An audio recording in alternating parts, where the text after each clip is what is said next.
All right. This is Shelbie. Hello again.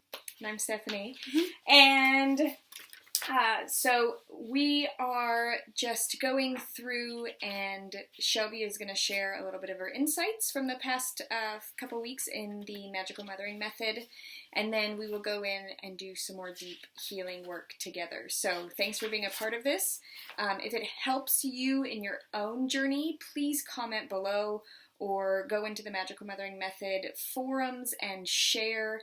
I will be posting these videos in there as well so that you can share any insights or healing or support that you got from these, as it would be really encouraging to both of us to hear how these are helping you. All right. Sounds good. Okay, so I gotta go back and see where I'm at. All my papers are mixed up. So week 2. Did we already talk about that one last time? I don't think so. I think we did last time. Because I kind of wrote down, like, the journal and expression, like, you know, kind of going over these questions and stuff. So I don't think we really talked about that. You read the back side of a paper from the... Okay. I think that was the first... That would have been the first one. Yeah. Yeah. Okay. So as far as, like, my belief systems growing up, we didn't really grow up in a super religious home or anything. My grandmother, she was pretty religious. She read us the Bible, but other than that, we didn't really have, like, a set belief system. Everybody was pretty busy all the time. I think as far as, like, managing my emotions and things, it was mostly keep it to yourself. Yeah. Yeah. That's a belief system. Okay. So, and I think a lot of people, when they don't get maybe a belief system like a religion, then they go, okay, well, I didn't have a belief system. Right. But the belief system was, I'm out for me. Mm-hmm. Only I matter as your parents. Yeah. You know, my desires and needs and wants are more important than yours. Mm-hmm. Yeah. Yeah, it was definitely like, don't make waves. Like, don't cause problems for everybody else. You know, if you're sad, that's fine. Yeah. But you'll figure it out. So, of course, I didn't bring a piece of paper in. So don't make waves aspect is a belief system that you're still living by. Mm-hmm. Yeah, I could probably see that. Yeah. So creating space to rewrite that. Mm-hmm. Because we want you making waves. Yeah. That belief system is actually no longer serving you. Right. Because if you continue to go in that, shining your light and sharing your insights and even sharing these videos. Yeah. It's a huge step for me. This is making waves, you know? Yeah. I mean, I wouldn't say that I'm not like, when I get close to somebody, I will share a lot. Right. But for me to just, like, share everything with everyone all at once while I'm even dealing with it, right, it is a big deal. Yes. And it is a huge change for me. But I want to do that because I want other people to do, like, feel that it's okay. Yeah. And that because these things happened and, you know, maybe even some of the choices I made, that doesn't make me a bad person. Right. You know, that doesn't mean I'm bad. And that making waves aspect is what makes, I'd say, 90% of the people, including myself, become people pleasers and overgivers. Yeah, I've definitely done that. And that's where, you know, just the other day I caught myself doing that. Mm-hmm. Of like, oh, they're gonna get upset. And they're gonna, you know what I mean? Yeah, like, yeah. So I know. I still do it. Yeah. I still catch myself doing that. Like, I'll start to say something and then I'll be like, maybe I shouldn't say that. Right. You know? And it's like, well, yeah, you don't want to just, like, outright be rude to someone. Right. But we are still entitled to our own opinions and thoughts. When creating insights or aspects. And I think we, as, you know, I often call the matriarch in the household, the hearth keeper. Mm-hmm. They're the ones who are tending the fires and keeping all of the things going and managing everything. Right. And in doing so, it's really important that we aren't people pleasers. Yeah. Because I tend to not do any of that for my own self. Right. You know, so this is kind of forcing me to do that. Yeah. And that's good. To tend your own fire. Yes. Yes. Absolutely. All right. I love that. So the experiences and belief systems that went into creating that foundation is sometimes tricky when there's not a religion attached to it. Right. But we still get belief systems from school. Yeah. Even if you were the good student. I was not. Or you got, you know, however it was. Yeah. I mean, you were in constant survival mode. Yeah. I don't really remember school that much, like grade school. I mean, I remember like junior high and high school, but I don't really remember grade school much. Yeah. I don't. I don't know if I don't really remember. I know in junior high and high school I kind of had a bad attitude, so I had that, like, I don't care attitude. Right. When you couldn't anymore. Right. Right. So I don't know what I was like. It all kind of makes sense It is. This is all, it's like almost like a mosaic of my life, piece by piece coming together. As to why the behaviors, why the attitude, why the, you know. Right. Yeah. And my dad, you know, I think he tried his best to do what he knew how to do. He worked a lot. He worked nights. So he worked 12-hour shifts at night and then slept all day because he had to. Right. And then, you know, our punishment a lot of times was guilt and our rewards was buying us stuff. Right.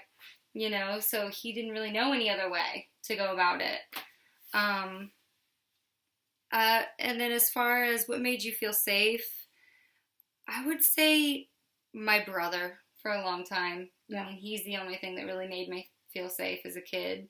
And then as I got older and me and my brother weren't together all the time, it was relationships. It was having a boyfriend. And that wasn't actually safe. No, it wasn't. But if I didn't have a boyfriend, I'd just look for another one. Right. You know, and anybody would do. Right. Amazing. Yeah. So, you know, this session might be about, you know, reconnecting to, well, that's interesting. Okay, because maybe we'll wait until next month to do that. I was going to say to, like, connect to the masculine aspect of yourself, but I almost want to wait until we go through the sacral to do that, because that's where a lot of that comes from. Okay. So, possibly in this, when we go in and see what your gatekeeper or your inner children want to show you today, we can actually bring your brother in. Okay. And, it's interesting because sometimes they can get a healing even though they're not here. Yeah. And they can see and they can feel a little bit safer and protected. Yeah. But I think if he is a part of your safe space, bringing your brother in and actually doing some of this healing work with him and your inner child, because I think your little girl, would so want him to be a part of this experience. Yeah, because I don't see him a lot in my... Like, when I envision this, I don't see him there. Right. You know? Right. And I don't know that he was always there. I feel like sometimes he wasn't. In all the experiences that you went through last time, he was not. Right. So, with him being brought up, I think it might be a good idea to go through experiences that he was there. Yeah. And to have your magical mother or your higher self kind of love on him a bit as well. And that way you can get... Because there is, again, that guilt. Right. Why do I get to be healed and he doesn't? Right. Yeah, I know. And I want to help him, but I also don't know if he's ready. Right. So through this process, you'll be able to kind of carry at least those parts of him that are deeply connected with your inner child into this healing space, whether he in this time frame right now is willing and ready for it. Right. At least... Yeah, I see what you're saying. Okay. Yeah. Because I have a feeling that's why there's nothing coincidental by it being brought up. Right. I agree. I think that's pretty much it on that. Oh, from the last session, after I left, I talked to my mom. Okay. Yeah, so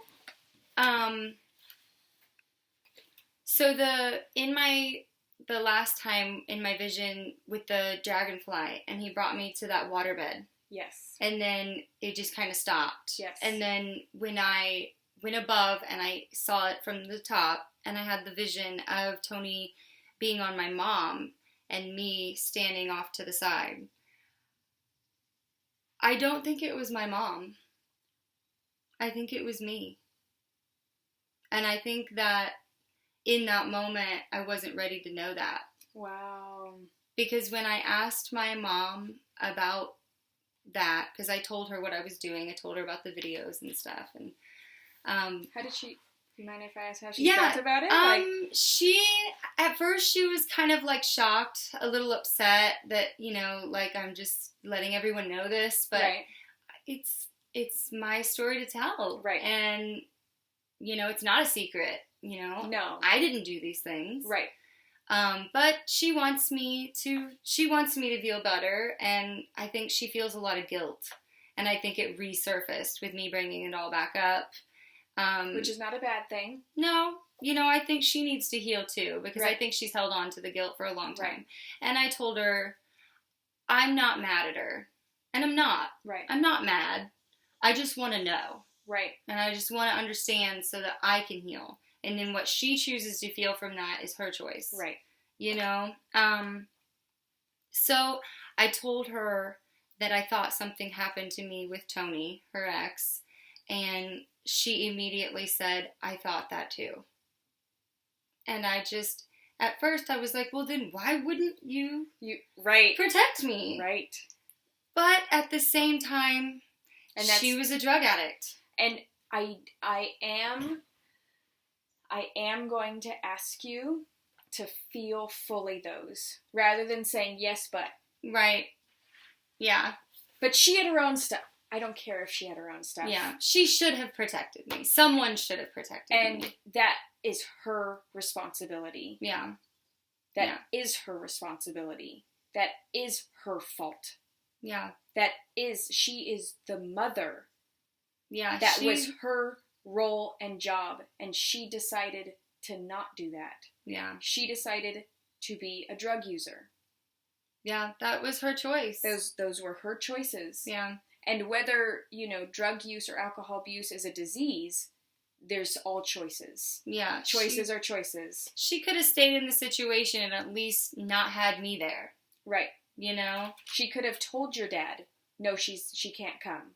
Right. And while it would have been difficult, she could have at least made those choices. Right. You're right. So I do need you to start feeling that aspect when it's ready to come out. Yeah. It's hard for me to be mad at people. I know. Like, that's hard for me. I know. It's even, like, hard for me to even be mad at him, which is insane to me. Right. Like, why am I not mad? Right. Well, because it's been there since I was a baby. It's been nullified. Yeah. That's not allowed. Yeah. You keep that to yourself. Right. Right. And so it's festered. Mm-hmm. And it's come out in other ways. Right. Like anxiety and depression. Yep. And like when I used to cut myself as a child. Yes. And just be mad at everyone and I never knew why. Yeah. And so it does help me. It does help me understand why I felt those feelings. Yes. So I asked her, I said, well, what made you think that? And, like, if you thought that, why? Like, what was he doing that made you think that? Mm-hmm. Well, she told me that when I was a baby, that when she would change my diaper after he would watch me, that there would be, like, shiny, sticky stuff in my diaper. But she just ignored it, I guess. And then she told me about a friend of hers that was also a drug user, that they would all be together sometimes, and he would, like, make them go get more drugs, and he would stay there and babysit us, and that the same thing was in the other little girl's diaper that was, like, the same age as me. And we were wearing diapers. So he preying on, infants. Yes. Like, babies. And with women and friends who have babies. Yeah. So she told me that, and I want you to sit in that for just a minute. My mouth is getting really dry after that. I want to sit in this because I think the anger is there. I think it comes out in different ways, like when I talk about, or when I read about, like, these pedophiles and, like, the sex trafficking. Right. I get so angry about that. Right. But when I sit here and I talk about my life, right, it doesn't cause the same reaction. So, and that's why we're going to do something, because, so, I want you to picture baby Harlow. Mm-hmm. Oh, it just makes me sick. Like, I can't even think of that. Right. So, nothing happening to baby Harlow. And now swap Harlow out with baby you. It makes just like a nauseous feeling in my stomach. Right. To think of it. Yeah. Like, how can someone even do that? Yeah. I don't understand it. And it's not understandable. Mm-mm. No, you can't wrap your head around that. No. So, you feel that in your gut. Yeah, it's like a nauseous feeling. Okay. I want you to go deeper into it. So I want that nauseous feeling on that repulsiveness.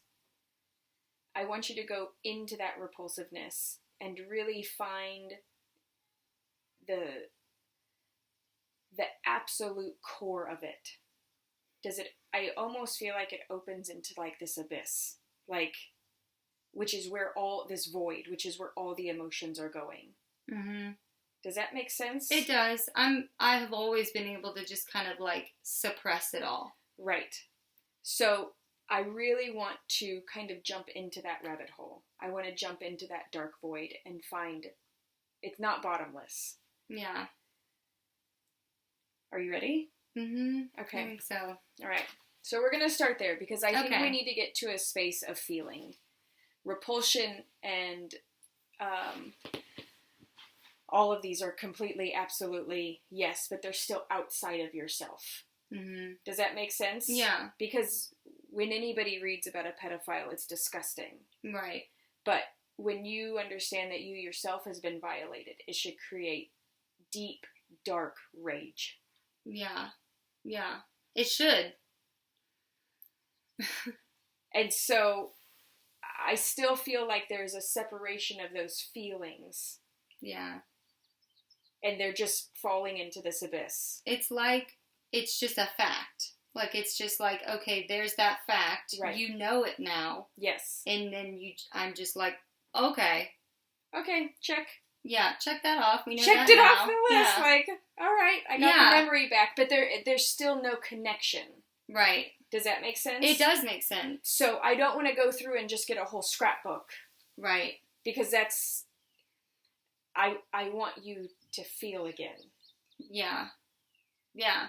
And it's so hard. It's like hard for me to understand that because I have so much emotion, but it's not like in the correct order. When it's not in the right context because it could never be expressed in the context. Yeah. You knew that what was happening made you nauseous and feel gross and disgusted. Mm-hmm. And yet it was the only positive affection you were getting. Mm-hmm. Yeah. That makes sense. Because I didn't want to not be around him. Right. You know, when he was around, I wanted to be around him. Right. So it's just... So to know that he'd been grooming in the pedophile world is what it's called. Yeah. To know that he's been grooming you since you were in diapers, an infant, 6 months old, is going to be a lot of that is where your gifts come in, your ability to be that dragonfly, to have that intuitive sense. And as you hone these skills for yourself, you're going to be able to see into other people's pasts. Does that make sense? Yeah.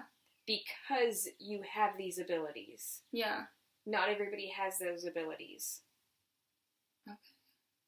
Yeah? Yeah. Does that Yeah. It makes sense. Yeah. Okay.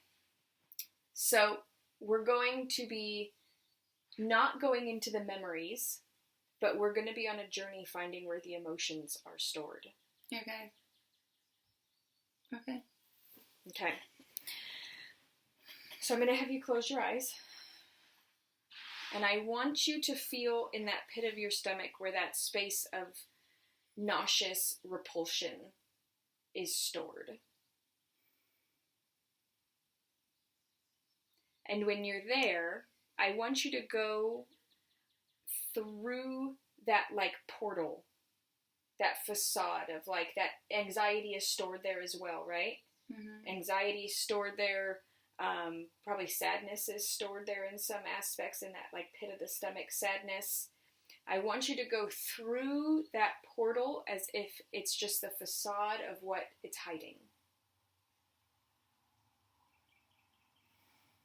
So when you go through that portal, on the other side, you can just be present. And when you're ready, I want you to share with me what is on the other side of this.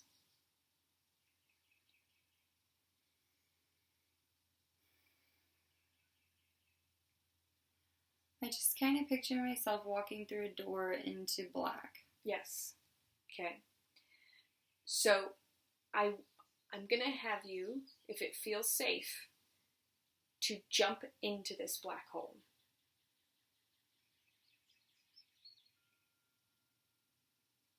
Okay. Are you falling up or down? Down. Quickly or slowly? Mm-hmm.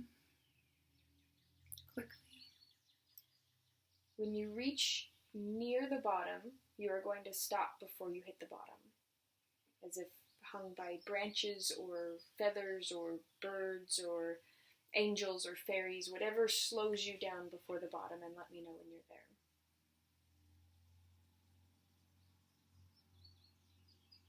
Okay. What stopped you? A tree branch. Okay. So are you sitting on this tree branch then right before the bottom? I'm hanging onto it. Okay. Can you climb up onto it and sit on it?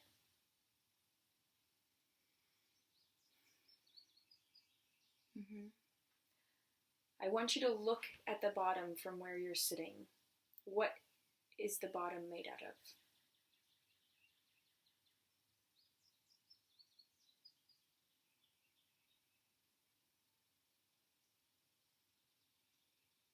Grass. And does it feel safe to hop off the branch onto the bottom into that grass? Mm-hmm. Okay, go ahead and do so.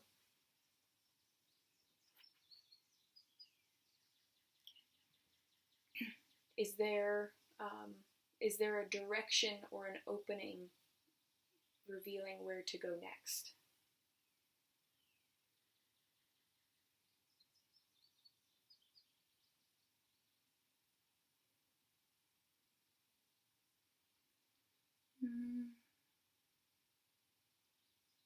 I kind of just picture standing underneath this tree next to a body of water. But the water's black. Okay. I want you to go into that body of water.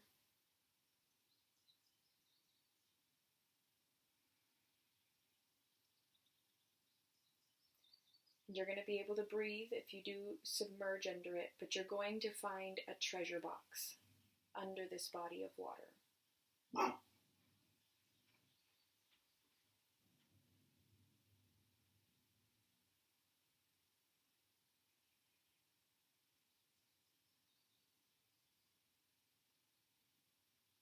Okay.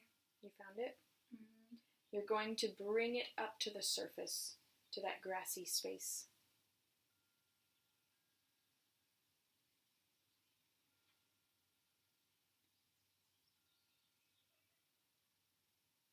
Okay. I want you to look in your hand and see that there's a key there. Okay. And when you're ready, use that key to open this treasure box.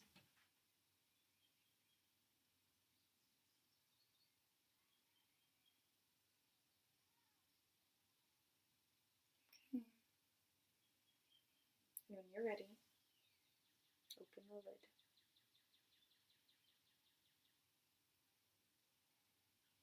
Okay. What's inside? Tornado. I want you to let that tornado come inside of your body.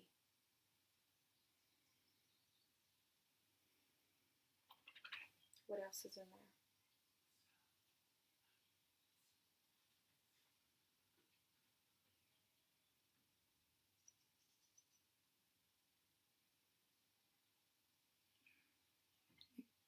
Pictures, but I can't see them.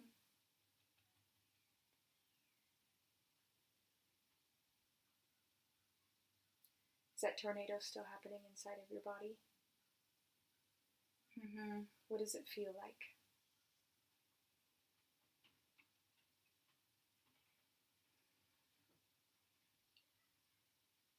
Like, I feel really anxious. And is there any emotion present to that?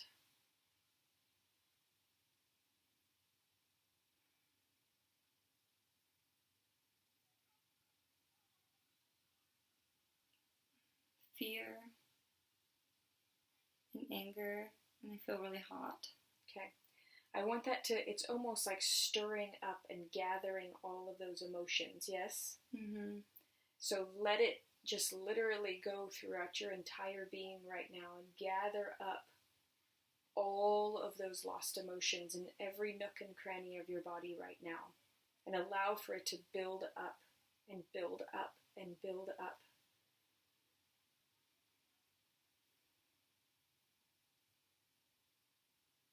Allow for those emotions to get stronger so that you can feel them. That they have been infused in every cell of your being and yet trapped in there. And this tornado is literally gathering them all up.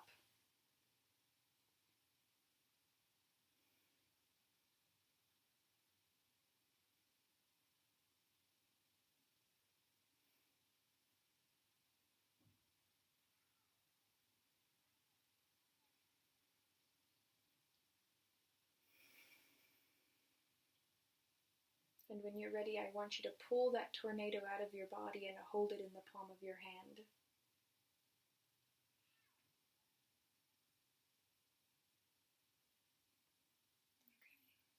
And I want you to unleash this tornado on a landscape and see what your rage and your anger is capable of.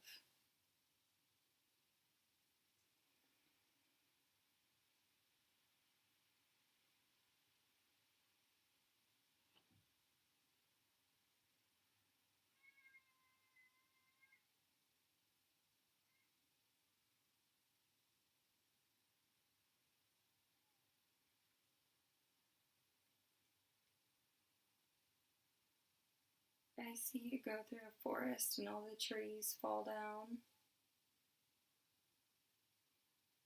and burn. And all the pictures that were in that box blew with the tornado as it went past.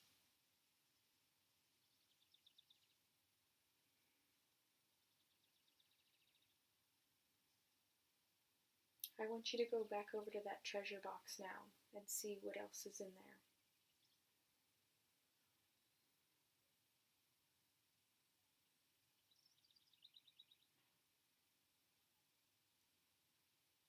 Me as a baby.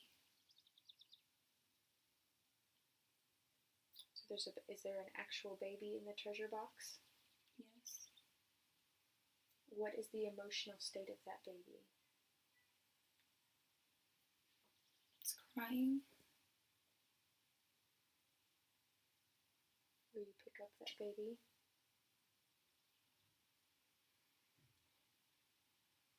Do you feel that that baby is crying in anger or sadness? Or both? Both. I want you to feel as if you are feeling it, that baby's cries.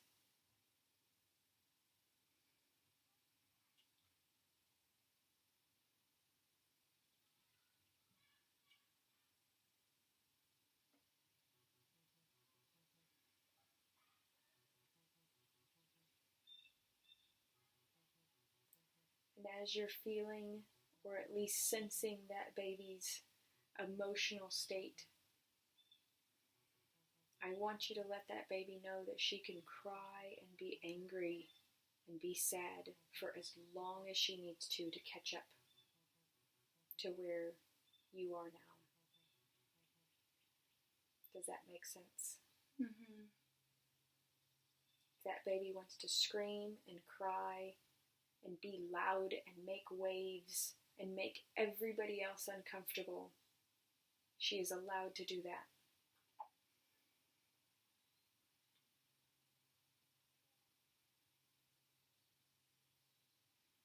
Because it's time to feel.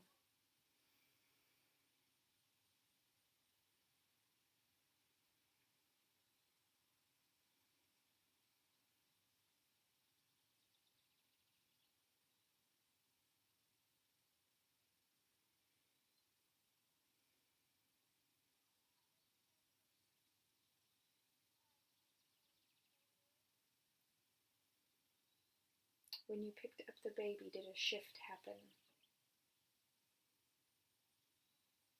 Mm-hmm.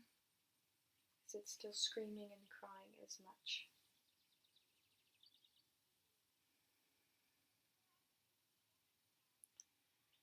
No, I picture myself holding the baby, and we both scream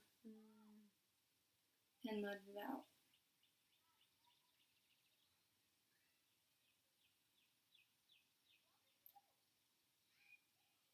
Now, is there anything else in that treasure box? No. I want you to close the treasure box and throw it back into that black water.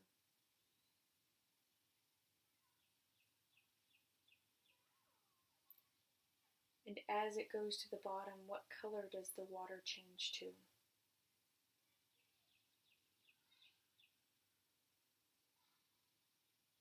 Clear blue. I can see it sink to the bottom. What emotion comes with that?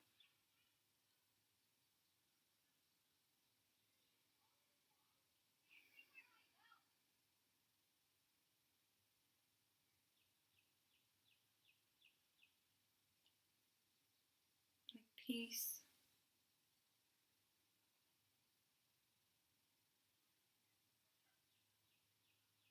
Like the fires are out now. It's just ashes.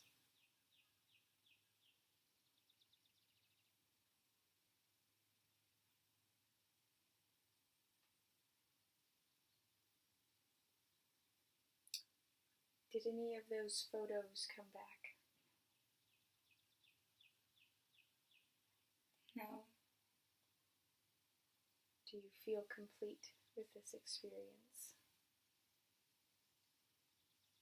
Mm-hmm. So you're going to take the baby and you're going to go back to that grassy space and you are going to float back up through that hole that you came down.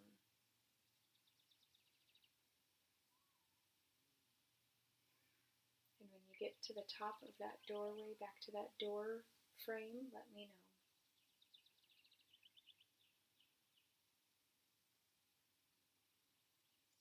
Okay.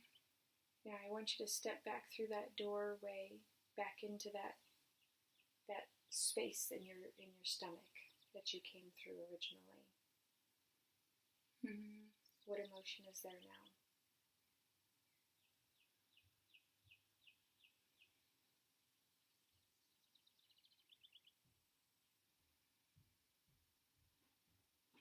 I feel calm.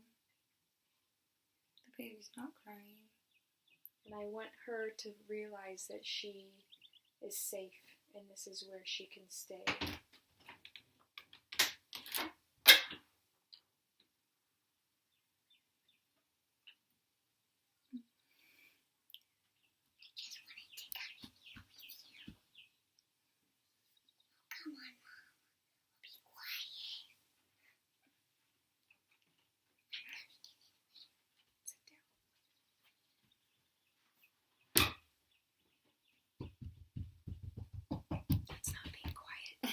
to leave if you're not quiet, please.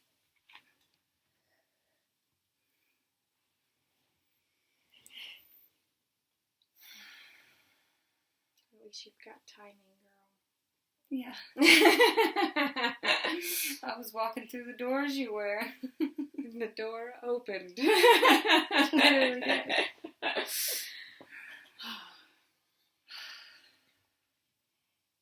My ears are hot.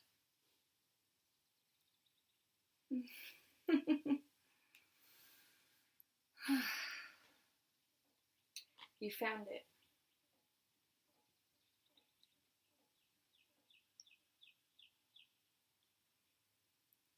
Yeah. Skyen, excuse me. You're gonna have to go out if you're unable to be quiet. It's not funny, Skyen. Maybe when I'm all done, we could hang out for a few minutes before I go. Would you please be willing to go back over to the bus? Skyen, you're not being quiet though. You're being very distracting and you're not honoring Shelbie's space right now. You said you were going to come in here and be quiet and you've done nothing but make noise and faces. You're not.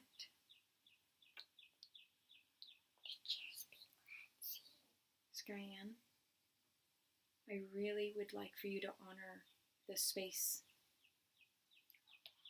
Please, can you please go play for 15 more minutes and then I will be out there. Please. Okay. Skyen, please go out.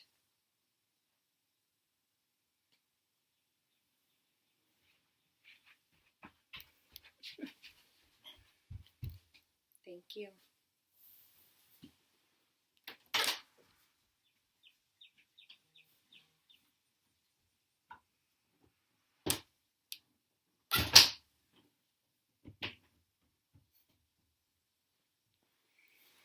Oh, children. All right. Have you ever felt that rage before? When I was younger. Yeah. Yeah. When I was like, I don't know, probably like 13, 14, 15, that age, that's probably when I felt the most angry. But it would be at just like random things. Right. You know, just whatever would set me off. And I'd throw stuff or break something or punch the wall, do something like that. Yeah. You know, and now, like, I'll get irritated real quick, but I don't really get, like, rageful like I used to when I was that young. And so, you know, not knowing where that rage was coming from and having to just finally lock it away because it probably pushed those away that you wanted to be around. Yeah, and it got me into trouble. Right. So now knowing that those are, you know, that burning of that space gives that land you. Rejuvenation. It's burned down everything that is no longer serving you. It destroyed the space that was built up.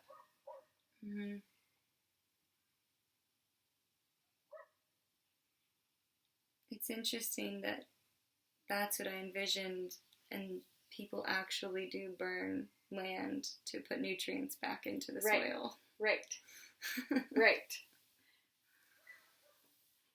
So that you can now plant new seeds, new belief systems, new ways of being. And yet you had to feel and capture and gather up all of that. It's not that you have to go and be rageful now. Right. But now, maybe when you go through and have a womb space healing, you can bring that rage and that anger and feel it fully. Yeah. That it's okay to be mad at these things. It's okay to have that rage when you think of these and let it fully move through your body because that's an appropriate response. Yeah. That's what your body wants to be feeling instead of anxious. Yeah. Yeah. Because I do get that a lot. Right. Yeah. Because you know, it's almost like your body knows something's going to happen. Mm-hmm. And so it goes into that anxiety rather than into that, like, rage state. Yeah. I felt it on the way here. Okay. The anxiety. Knowing that something was going to be revealed. Yeah. Mm-hmm.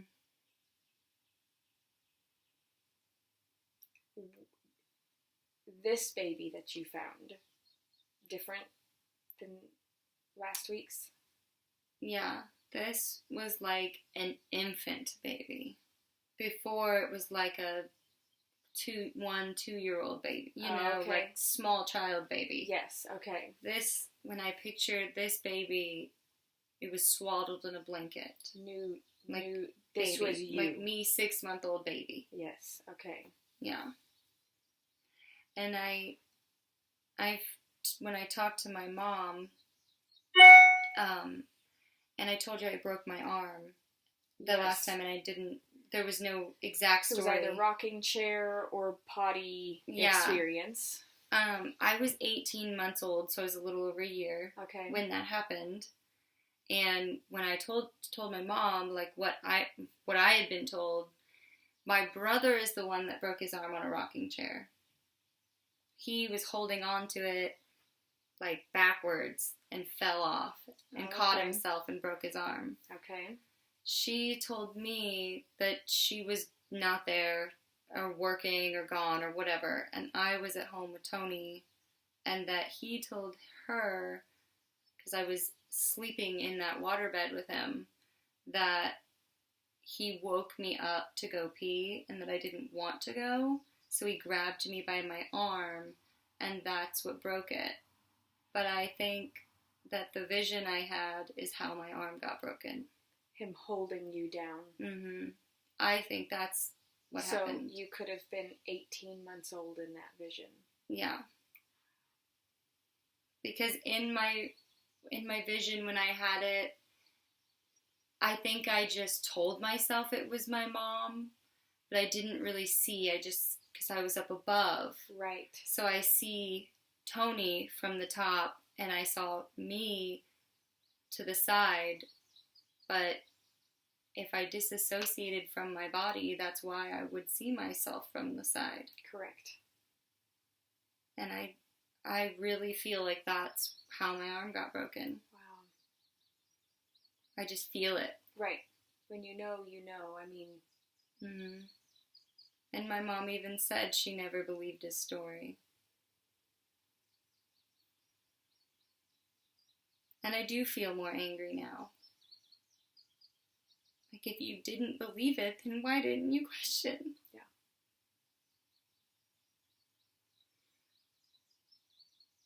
And I don't understand either how all those years, for 10 years she was with him, how no one noticed anything different? No one noticed something wrong with me?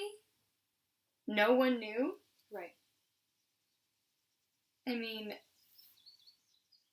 I know my dad was busy, but why did you let us go? Right. You know, like, you knew she was a drug addict. Maybe you didn't know everything that was going on, but why did we still go? Yeah.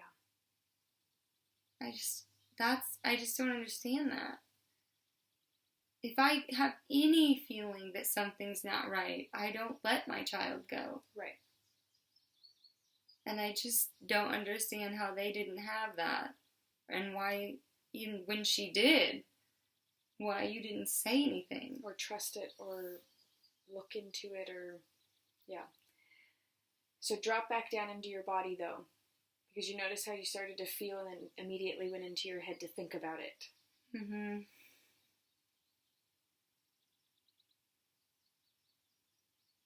You can allow for the anger to just be anger.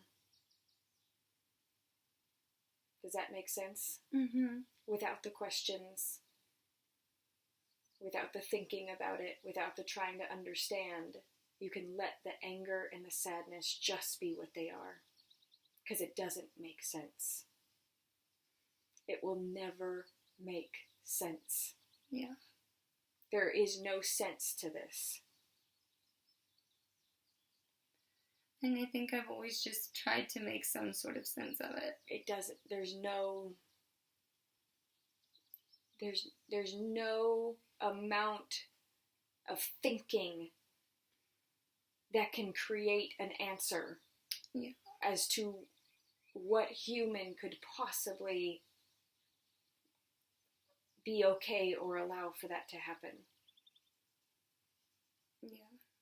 So when you start doing the questioning of I don't understand, it brings you back out of that emotion really quickly so that you don't have to feel it. Yeah. Yeah, that's definitely been something I've done my whole life. Because it's hard to feel emotions alone. Right.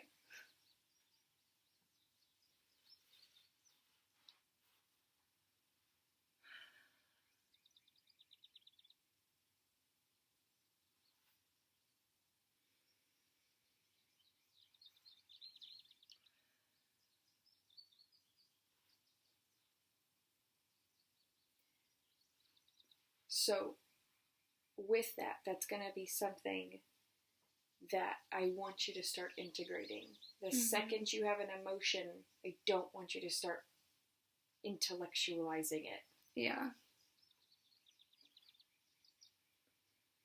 I want you to stay in it because that is going to give your body that fuel to move that through. Mm-hmm. And I think it has helped a little too that I have not been using marijuana at all since before our first session. And I feel like that's definitely helped me see things clearer, feel things a little bit more, and not just, I feel like this, I'm just going to smoke and forget about it. Right. Right. That definitely, I think, has been a crutch most of my life. Well, it's a coping skill. Mm-hmm. And it served you. And when it no longer serves you, yeah, then you can release it. I don't need it anymore. Yeah. And I think I understand that now more than I ever have. And just with no other feeling other than gratitude for that coping skill, letting it be released. Yeah. Because it was the way that you dealt with life. Yeah. It was for a long time.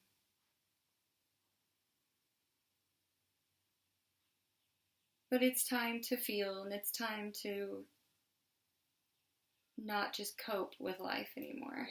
Because you're ready to thrive. You're ready to live passionately. You're ready to... And I'm not in that anymore. Right. I'm not in an abusive relationship. I'm not a kid anymore. Right. And that's something I have not felt like pretty much my whole life. Right. I've never really felt like a grown-up. Yeah. And I'm starting to realize that I am.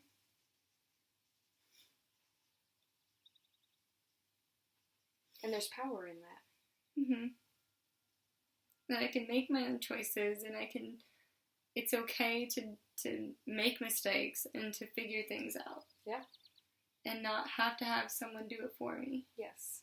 And I think I've always wanted boyfriends and stuff because I wanted somebody to take care of me. Right. That I can take care of myself. Isn't that incredible? It is incredible. It is incredible. And now you get to have a choice as to whether you are in partnership because you want to be. Yeah. Versus feeling like you have to be. Yeah. And you're out of control. And, it's all of those things. Yeah. Little by little, it's all coming together.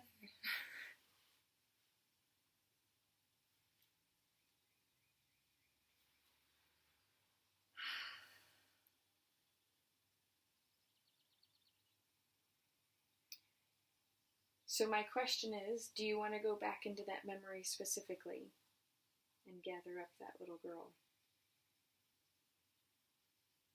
I think so.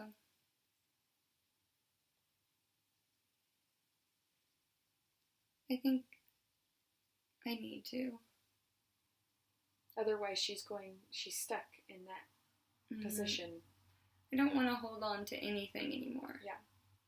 Yeah. Which arm? I think it's my right, but I'm not sure. You feel just based on what I feel like it would be my right arm. Okay. Whereabout? So just get really in your body right now. And you can use your hand and scan however you feel. And because I want you to put your hand over the space. Because that is where the memory is connected. Does that make sense? Mm-hmm.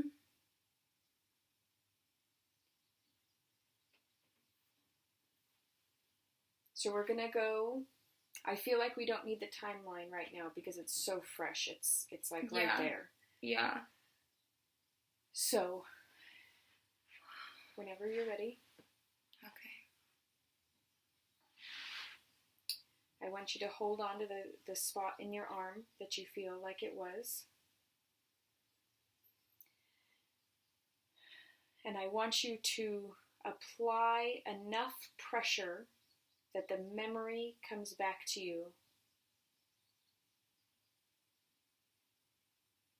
of being in that space and having that pressure and that sensation of your arm hurting.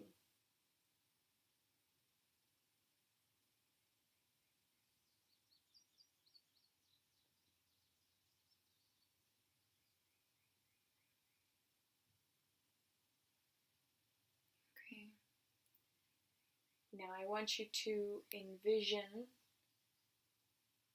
what you see what do you see?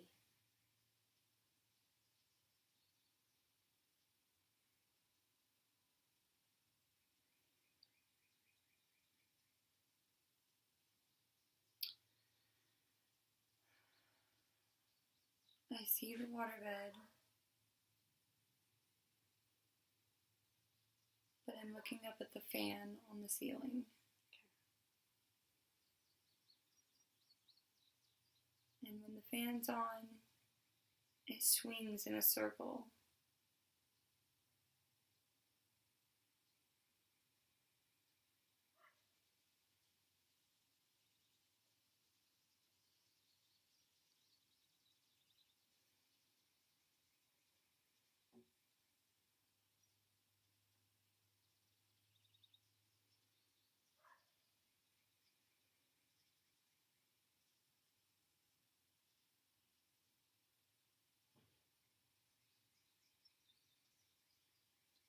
As you're laying there and you see the fan, is Tony in the room? Yes. Is he in the waterbed? Yes. Is he next to you or on top of you?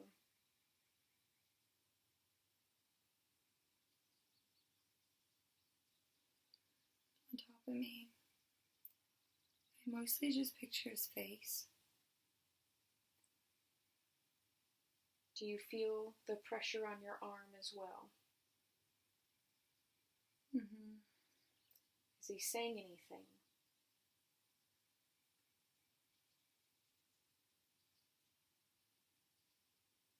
He's cussing at me.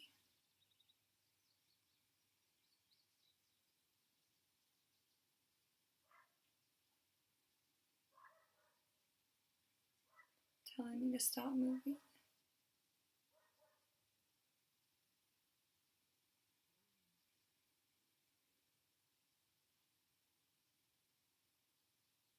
Where does it hurt?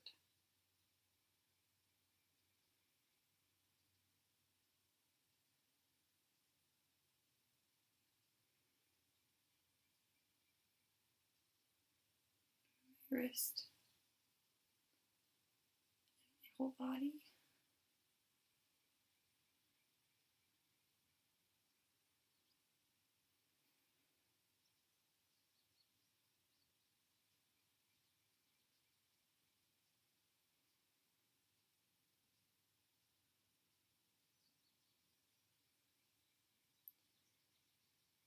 I want you to rage at him. I want that tornado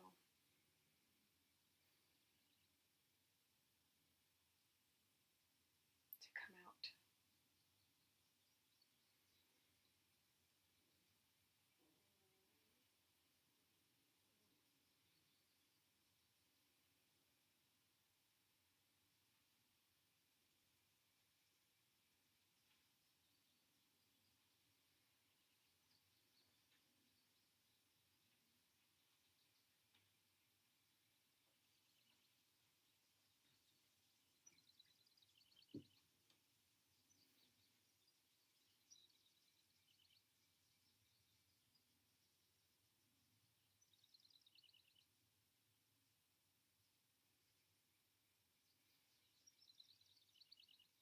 Picture myself kicking and screaming and running out of the house.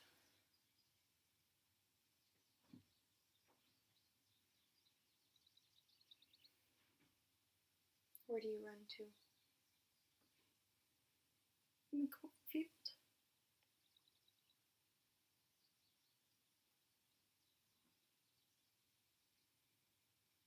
Are you safe?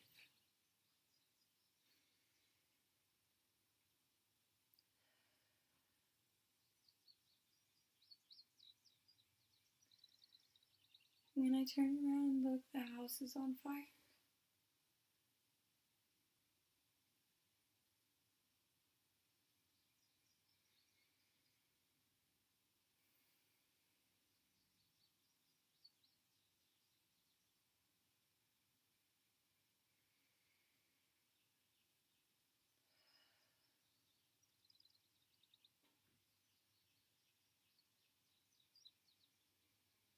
And I'm just sitting in the cornfield.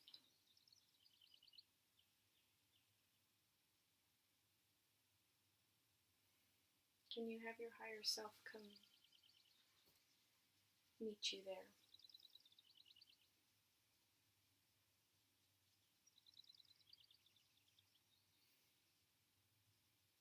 I want your higher self to place her hand over your wrist and to heal not just the brokenness, but heal the trauma,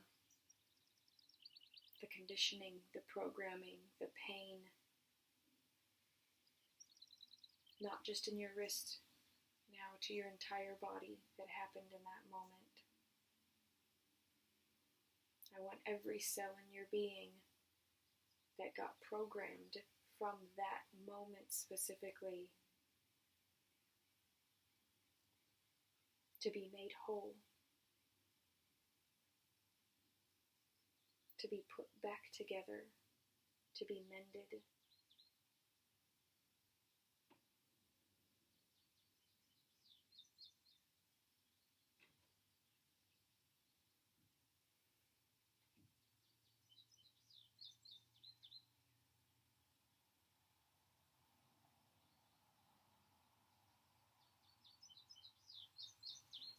And take a breath. Breathe in.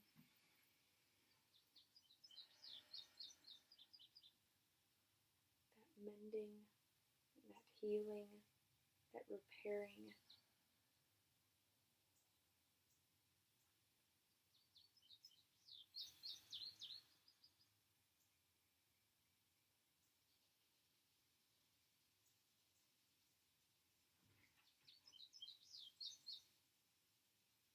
What does your higher self want to share with you? I'm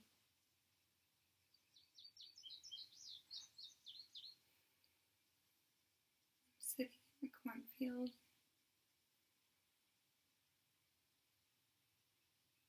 And I hand myself a small light.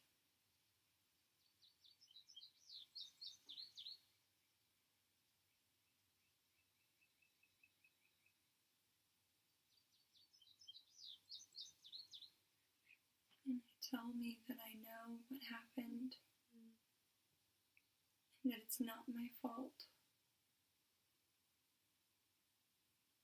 and that it's not going to happen anymore.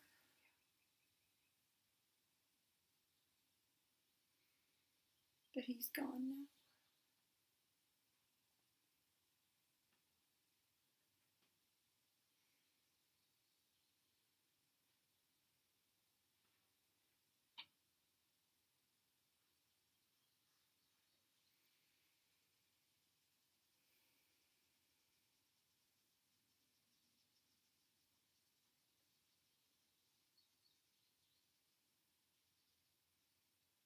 When you're ready, I'd like for that little one and your higher self to step together and to become infused as one and pull them into your body and have them be integrated fully into you.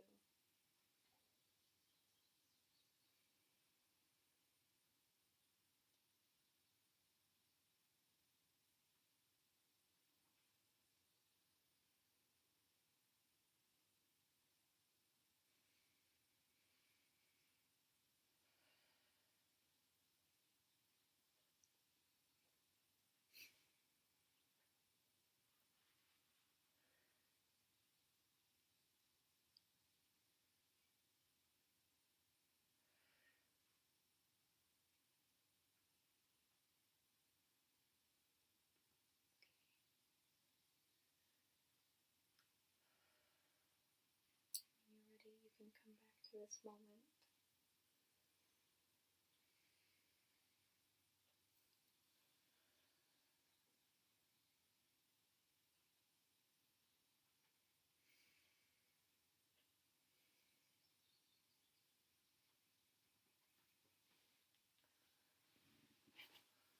Bad day to wear mascara.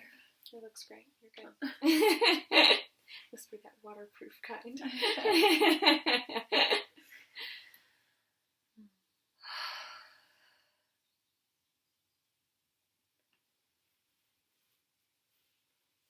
When I picture myself holding me, I like hugged myself into me, and I could feel the feeling.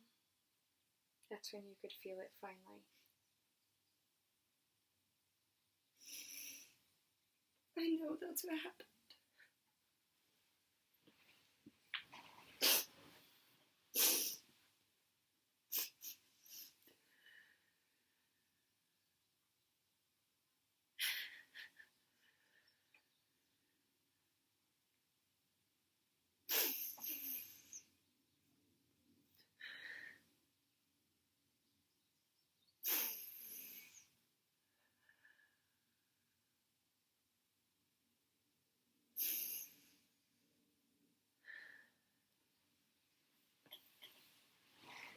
And I know my brother wasn't there. Yeah. So you went to let it happen. No.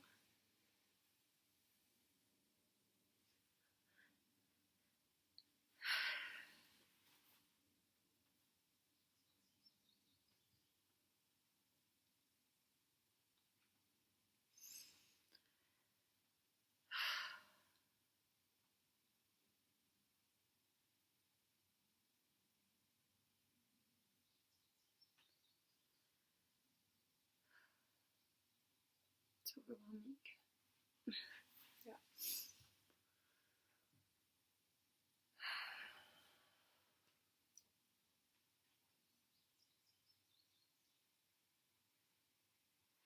You know, anytime I see a man wearing like a button-down shirt and a gold necklace and like jeans, I get this sick feeling. And I realize now that that's because that's how he dressed. Yeah. And that's just seeing it. That's the feeling. A trigger. Yeah. And it's like I almost pictured that. Like his gold necklace. Yeah.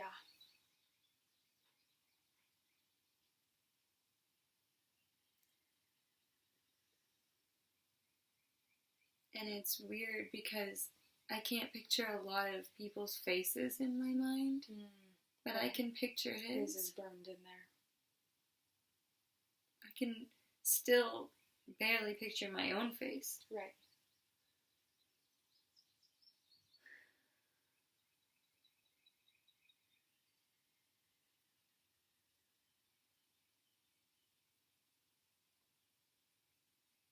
And it's just not fair that he's still here. Maybe he needs to still be here so that you, as an adult... I've thought about that. Can know that you are safe and you will keep whoever needs to be safe. Because if you found him and there was children and they were near him... That's what I fear, that he's still doing it. Well, and maybe that is, not what you need to do with your time, but that could be to help those who maybe are still his victims. Mm-hmm. My mom told me that she ran into him about 10 years ago, and at that time he was engaged to a woman that had a daughter, and she broke off the engagement because she thought he was molesting her daughter. And I know he was. Yeah. If you feel it, it's happening. Right.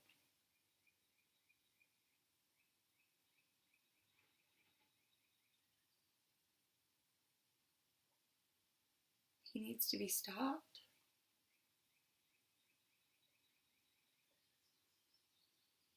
I don't think it's any coincidence that you just looked up those two guys and you know how to look up people. Yeah. My investigative skills are pretty good. I'm just saying, it probably wouldn't take you much to... I know where he lives. Yeah. He lives in Peoria.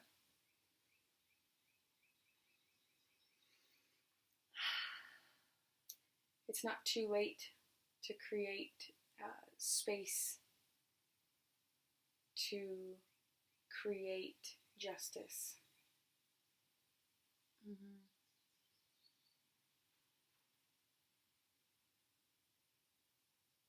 I don't know that I'm ready yet. No, but planting that seed, that if that is something that comes up, mm-hmm. know that you have that power. Yeah. Especially since he's still alive. Yeah. And he could still be praying. And know that that's not your responsibility. Those are the people that he is around, their responsibility to protect their children. Mm-hmm. Right? It is. So, and just like the woman who realized it. Yeah. She did the right thing. Yeah.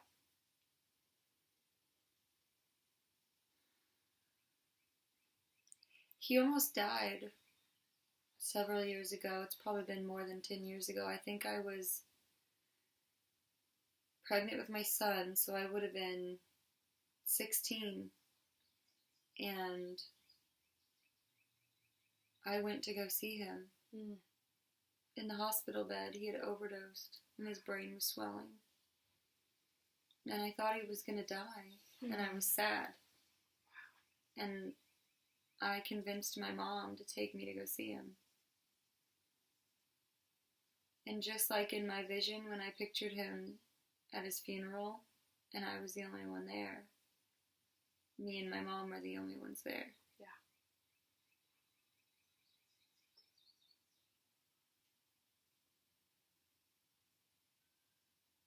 It's okay to love him. It doesn't have to make sense. I want to give you that permission to not. I feel like I did for a long time. Yeah. But I don't feel that anymore. Yeah. I feel like if I went to his funeral today, it wouldn't be sad. Right. It would be relief. Right. But I didn't know any better than to love him back then. Yeah.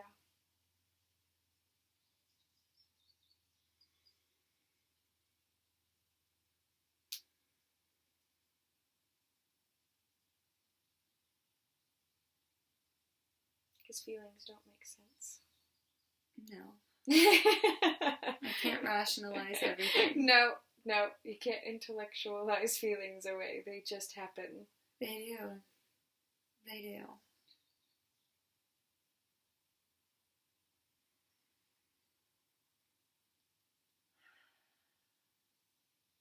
I know that he will get what he deserves. I feel that.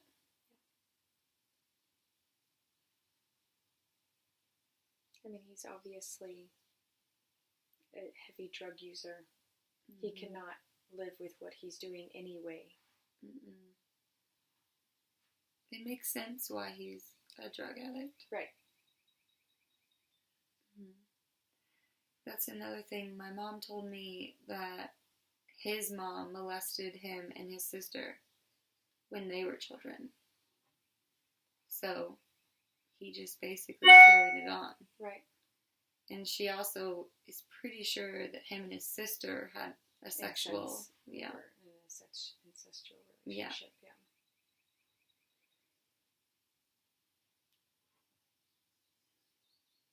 But he just can't keep doing it. Right. To other children.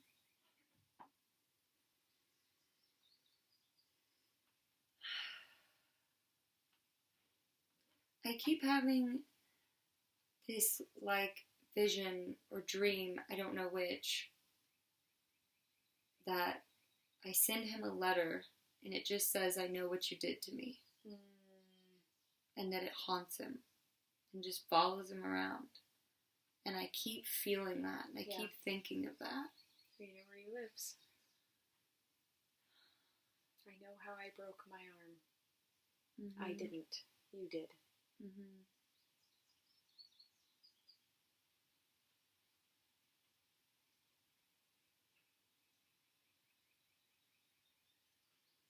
Maybe I need to write a letter. You can put as many details in that letter as you want. It's almost the vagueness that I feel like that would haunt him. Yeah. You know?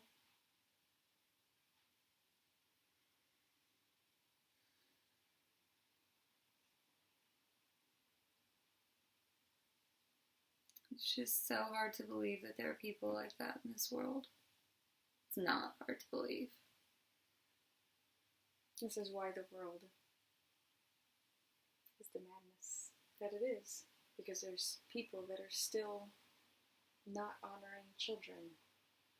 Mm-hmm. I feel like it's coming to light, though. Yeah. I feel like more people are realizing that it's real. And as more adults heal their children, this is why this work is so important to get out there right now. It is. I need people to be aware. Because it breaks the cycles. Yeah. It does. It does. I have to protect my children, and I want my children to know to listen to their body. Right. And to not suppress their feelings like I was made to believe that I had to. Yeah. And I want people to feel like they can speak out. Right. You know? And I feel like that's why I've felt called to share my story with people. Because it's not our fault. Right. And you don't have to be embarrassed or sad about it. Right. You know?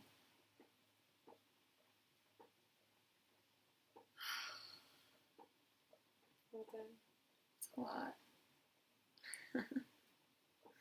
It is a lot. And that's just the beginning of my life. Yeah, that's just the first few months of your life. Yes. Yeah.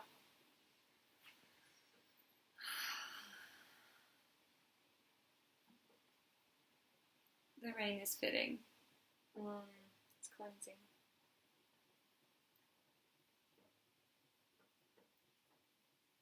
I definitely feel different. Even just from the first few sessions and doing the stuff on my own. I feel like piece by piece. Yeah. I'm coming together. Little by little. So exciting. It is exciting. It is. It's overwhelming and exciting, but I look forward more to the future now. You know. That's exciting. It is exciting. Rather than just time passing by. You know, it feels a little more hopeful. And I hope I can help others feel that way too. Yeah. I feel like I've always wanted to help other people. I just didn't know how. Right. And now you are. And you will be. And you'll be continuing to create space for what it is that you bring and offer into this world as well. Mm-hmm. I agree. I feel like it all is kind of making a little more sense about my personality and things that I do and how people react around me. And even like, I finally shared with Tyler what my sessions have been about because he didn't know. Okay. And I told him, you know, the biggest challenge in our relationship is that he doesn't express emotions. That he is very stern, I guess. Right. You could say. Yeah. I'm sure you can see that. Yeah. And that's kind of how he is all the time. Right. You know, and I told him, you know, I need you to express more emotions. And he told me that even though it may not seem like it, I have pulled more emotion out of him than anyone else in his entire life. And I feel like when I think about it, I've done that with a lot of people. Yes. But I never realized that that was a gift. Like, yes. I never realized that that was something that I was good at. Right. Because what you're good at comes naturally. Yeah. You don't go to school for it. You don't study for it. You don't. No. You don't try. They don't teach you emotions in school. No, they don't. Yeah. Or anything about it. And yet, once you get to a point where you're fully in your body, you will be able to help others come back into that space as well and learn emotional intelligence and learn how to be aware of their emotions. Yeah. Yeah, I think so. And I think that I'll be able to help Tyler be that way more. You know? Even just because through your being. Yeah, like it'll just happen. I think it will just happen. Yes. You know, and I feel like in the past, maybe I was pulling like negative emotions from people, like because I had negative emotions. And I feel like a lot of my relationships were like trauma and negative and fighting and screaming and yelling, and that's because that's what I was feeling on the inside. Right, so you were pulling them out of this other person, making them feel them. Yes, instead of me feeling them. Yes. Yeah, it's all coming together. You're like an opposite empath. You pull the emotions out of the other person. I do, and now that I'm feeling more positive and these good emotions, hopefully, in turn, I will be pulling that out of other people or instead at least being of able to hold space. You'll be able to hold space and be in that space to draw them out and to allow for them to feel, to get to that space. Yeah. Because it takes bravery to get to the positive emotions. It does. It's it easy really to does. feel the negative ones. It takes a lot of bravery to step into the darkness and go through those lower emotions in order to get to the higher emotions. Yeah. I agree. Well done. Thanks. You're amazing. Thank you. You're amazing. I'm so proud of you. Thank you. Well, thanks for being the dragonfly on the wall. And yes. I hope you got something from this. And if you did, please reach out. We'd love to hear from you.